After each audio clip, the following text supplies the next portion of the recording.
Hello and welcome back to Wireman's Whimsy. This week I'm going to be working with the Elegant Leaves bundle. It is new, available for demonstrators as a pre-order right now, available for customers in September. So I went off-brand for me and used the fall toned colors. I've got Cajun Craze, Mossy Meadow, Crushed Curry, and Pecan Pie in this on a crushed curry background. And because the front is quite heavy, I did a side opening landscape card because a tent card would just fall down. So got that one. This is a really, really versatile set. What we've got is we've got distinctive stamps. So we've got the background is a varied color. It might be easier to see it here. I did this with the solid piece in second value and then the outline piece in first value, but you can see how there's variations in color, and that's because it's distinctive.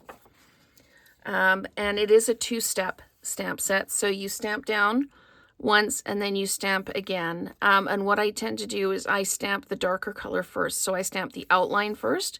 So it's easier to place the background stamp over top. You can see where you're going. It's also, the dies are really quite interesting as well. You can cut out just your stamped shapes like this, or you can die cut this out and then layer the detail piece over top, which is what I've done with these little Daffodil Delight and Crushed Curry pieces here. So you get a lot of depth and texture. I haven't done any of those for the card I'm making on the video here, but I will be doing a card in the week with the outline. And for these, the outline pieces, your adhesive sheets, making your cardstock into stickers and then die cutting them out is really, really effective for these. So one die I wanted to talk about specifically is this one here. It doesn't cut anything out, but what it does is it adds this kind of tree bark knothole type detail. It does cut right through, but it adds such an interesting detail. And this is a 5 1/4 by 4 piece of basic white, so we're probably looking at about a 5-inch span this way by about an inch this way. So that's what I wanted to talk about the stamps themselves being distinctive and two-step, and the dies kind of being that combination of being able to just die cut out your stamped images, but also to build your images as well. So this one, I am going with Coastal Cabana as my card base and my greeting. The greeting is from the A Family Celebration. So we've got the family celebration for the greeting. The stamp set does have greetings. It's got hello, grateful for you, then happy today, happy tomorrow, happy always, and then thank you and sending caring thoughts. But I needed to keep building up my stock of birthday cards, so I am doing these ones as birthdays. So this one, I cut them out and then stacked them. And I used my 3-banner punch just to trim out the edges. This one, I stamped it next to each other, and I'm leaving it long ways. So let's go ahead and start building this card. This one is just a simple case of layering and using dimensionals in some places to just add a little bit of lift. So, and you can add all kinds of things if you want to this. You can add washi tape, you can add ribbon. I am just going to add some bling at the end. This one was the new, what are these ones? The Glossy Garden dots, and on this one I'm going to use the Array of Dots. So I'm just going to I'm going to place this one right in the middle like this, but I'm going to put just a little bit of adhesive here, and then I'm going to put dimensionals at the top and middle just to give it a little bit of lift. It also allows me to tuck things underneath. That's why I'm only putting dimensionals in the middle. I'm not putting dimensionals at the edges, so that means I can actually tuck things in if I need to. So I'm just going to pop that right in the middle like that. And then I'm going to tuck one of these leaves like this. And again, I'm going to dimensionalize the top and flat mount the bottom.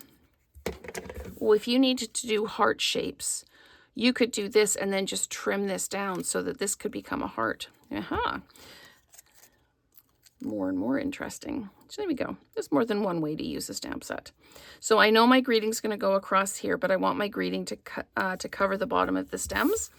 So I'm being careful where I place them. So let's put this one down. And this one is going to sit a bit more upright like that. Okay, and then we're going to take our little leaves, and I think I might tuck these yellow ones here like this, and then have these ones just right in the front like this. This is how I think I might do it. And I've just done 2 of these. This card I did 3, and I think I'm just going to stick with the 2 on this one, but I am just going to flat mount these because they're tucked underneath. And remember how I said that I didn't put adhesive or dimensionals right to the edge, and that's so I can tuck. So we're just going to tuck that in like that. And I'm very symmetrical on this card. You can be as kind of loose as you like. Now, do I want to do this and just put one in the middle and have my greeting over top? No, I think it does need the 2. So I'm going to tuck this one like this, and then I'm going to just put this one just a little bit lower, just for that little bit of interest. So that one will tuck down like that.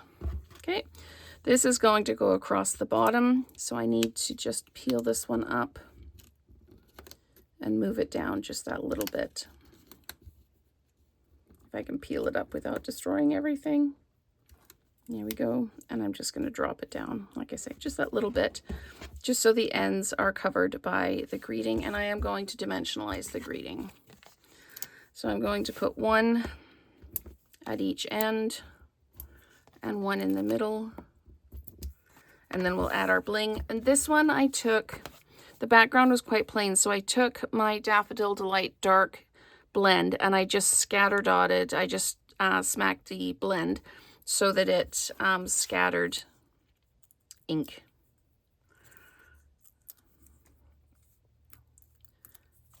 So we're just going to pop this down like this.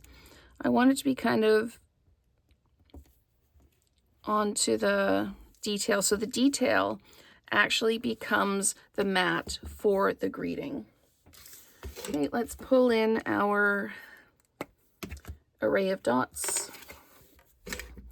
And I'm going to use these ones and just pop them around.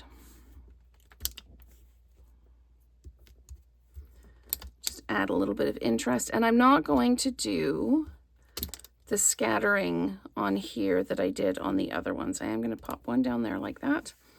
And I think I'm going to just pop this last one kind of right out here or here.